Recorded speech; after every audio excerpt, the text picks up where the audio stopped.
మిత్రులందరికీ నమస్కారం. నిన్న చిత్తూరు జిల్లా వీకోట మండలంలో ఆంధ్రజ్యోతి పత్రికా విలేకరి మిత్రుడు జగన్మోహన్ రెడ్డి గారిని అత్యంత దారుణంగా పాశవికంగా వేటకొడవలతోటి ఒక రౌడీ షీటర్ చంపడం అనేది సభ్య సమాజం అంతా ఈరోజు తలదించుకున్నటువంటి అంశం. వాస్తవాలను అందించే క్రమంలో ప్రజలకు అందించేటువంటి ఉద్దేశంతో వార్తలు రాసినటువంటి మిత్రుడు జగన్మోహన్ రెడ్డి గారిని చంపడం అనేది ఈరోజు అందరూ పాత్రికేయులే కాకుండా అన్ని ప్రజా సంఘాలు, కార్మికులు, కర్షకులు, విద్యార్థులు, యువత, మహిళలు, ఉద్యోగులు అందరూ కూడా తీవ్రంగా ముక్తకంఠంతో ఖండిస్తూ ఉన్నారు. ప్రజాస్వామ్య వ్యవస్థలో నాలుగో స్తంభంగా ఉన్నటువంటి పత్రికా స్వేచ్ఛ మీద రోజు రోజుకు దాడులు పెరుగుతూ ఉన్నాయి.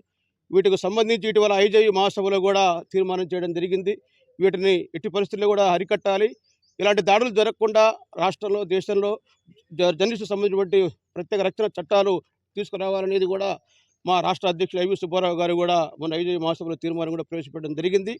ఎవరైతే నిన్న ఈ పాశవికంగా దాడి చేసి హత్య చేశారో ఆ తమనటువంటి వ్యక్తిని కఠినంగా శిక్ష చేయడం కాకుండా అతని మీద పీడీ యాక్టు కేసు కట్టి ఈ రాష్ట్రం నుంచి బహిష్కరించాలని మేము డిమాండ్ చేస్తూ ఉన్నాం.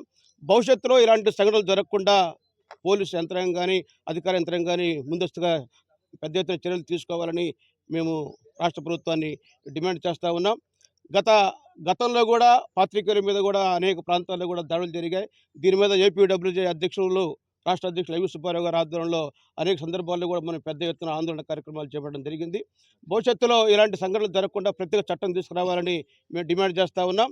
ఈరోజు ఈ కార్యక్రమానికి సంబంధించి మేము ఆహ్వానించగానే మా మీదంతా అభిమానంతో, పాత్రికేయుల మీద అభిమానంతో వచ్చేసినటువంటి మన సిపిఐ రాష్ట్ర నాయకులు అందే ఆశ్రయ గారికి, అలాగే సిపిఎం నాయకులు రఫీ గారికి, అలాగే మిత్రులు జిల్లా కాంగ్రెస్ పార్టీ అధ్యక్షులు సైదా గారికి, అలాగే ఇతర ప్రజా సంఘాల నాయకులందరికీ కూడా మా ఏపీడబ్ల్యూజే పక్షాన హృదయపూర్వక నమస్కారాలు తెలియజేస్తూ, ముందుగా మన సిపిఐ రాష్ట్ర